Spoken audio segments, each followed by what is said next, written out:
नमस्कार प्यारे किसान साथियों, मेरा नाम है रवि भट्ट और हमारे इस YouTube चैनल पे आपका बहुत बहुत स्वागत है। हम बात करेंगे इस वीडियो में किसान सम्मान निधि योजना के बारे में।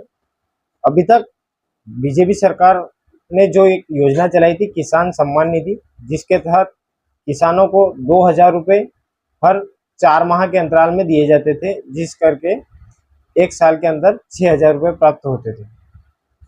3 किस्तों द्वारा ये पेमेंट किया जाता था।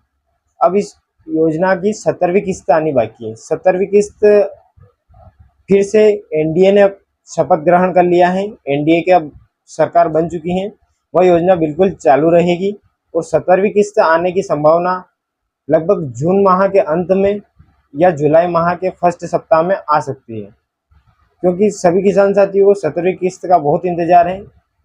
16वीं किस्त फरवरी में गई थी, फरवरी के बाद लगभग 4 महीने हो चुके हैं और 17वीं किस्त आना भी बाकी है, जिसका अंदाजा लगाया जा सकता है कि जून के लास्ट सप्ताह या जुलाई के प्रथम सप्ताह में आ सकती है। और महत्वपूर्ण क्या क्या योजनाएं हो सकती हैं बीजेपी सरकार की आपके लिए, एनडीए सरकार बन चुकी है, तो आपको वो भी बता देते हैं। उनके संकल्प पत्र में किसानों के लिए क्या खास रहा। उनका सबसे पहला था पीएम किसान सम्मान निधि योजना के तहत 6,000 रुपये की वार्षिक सहायता राशि दी जाएगी, जो कि चालू है और सतत चालू रहेगी।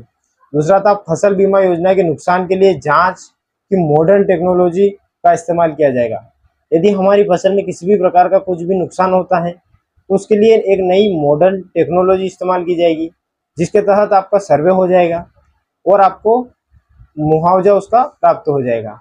ऐसा इनका कहना था, जो कि बीजेपी की मोदी की गारंटी या संकल्प पत्र कह सकते हैं।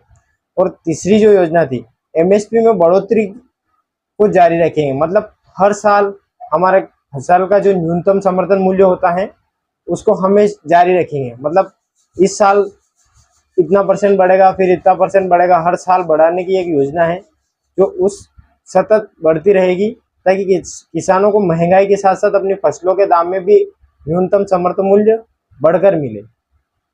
और चौथी जो महत्वपूर्ण योजना थी इनकी, कि श्री अन्न को बढ़ावा देकर भारत को दुनिया में न्यूट्री हब बनाएंगे। मतलब श्री अन्न, जो अन्न है हमारा, उसमें न्यूट्रिशन का पावर बढ़ाने की योजना करेंगे, जिससे कि फसल अच्छी जैविक ऑर्गेनिक बने और न्यूट्रिशन बढ़ाएंगे, ताकि विश्व स्तर पर हम इसको सेल कर सकें, बेच सकें और हमें अच्छे भाव मिल सके। यह इनके संकल्प पत्र में चौथी महत्वपूर्ण है।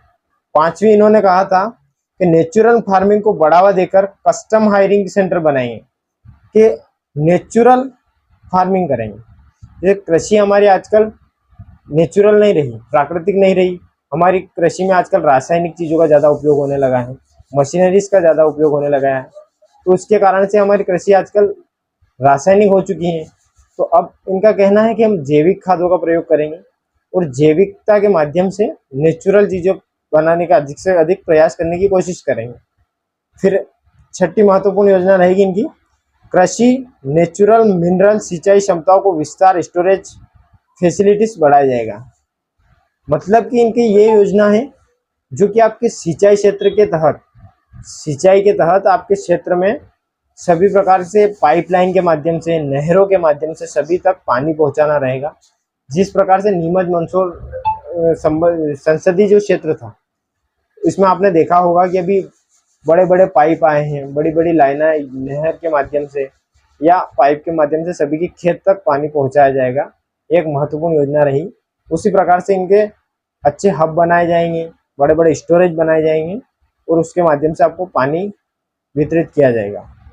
अब छठी महत्वपूर्ण योजना थी इनकी, भूमि को उपजाऊ बनाए रखने के लिए नैनो यूरिया का प्रयोग किया। हम यूरिया के 50 किलो के जो कट्टे लाते थे, उसको छोड़कर एक बोतल में यूरिया दिया जाएगा, जो कि 1 लीटर की बोतल होगी, जो 50 किलो कट्टे का काम करेगी, जिसे नैनो यूरिया कहते हैं और आपने ये देखा भी होगा। अब 7वीं महत्वपूर्ण योजना देख लेते हैं इनकी, पशुओं के लिए चारा बैंक, मिल्क कूलर सुविधा उपलब्ध कराएंगे। कि पशुओं के लिए चारा का स्टोरेज की कुछ सुविधाएं सरकार रखेगी, जैसे कि हमारे अन्न के लिए स्टोरेज सरकार के पास रहता है, या कभी आकस्मिक अकाल पड़ने पर हमारे पशुओं के लिए भी ये स्टोरेज करेंगे चारे का। ऐसा इनका संकल्प पत्र में गारंटी है। और लास्ट और अंतिम योजना थी इनकी कि देशी पशुओं को बीमारियों से सुरक्षा एवं नस्लों को संरक्षण करेंगे।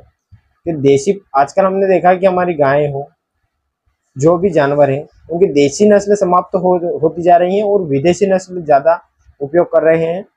ताकि इनका ये कहना है कि हम अपनी देशी नस्लों का उपयोग करें और उनमें सुधार करें।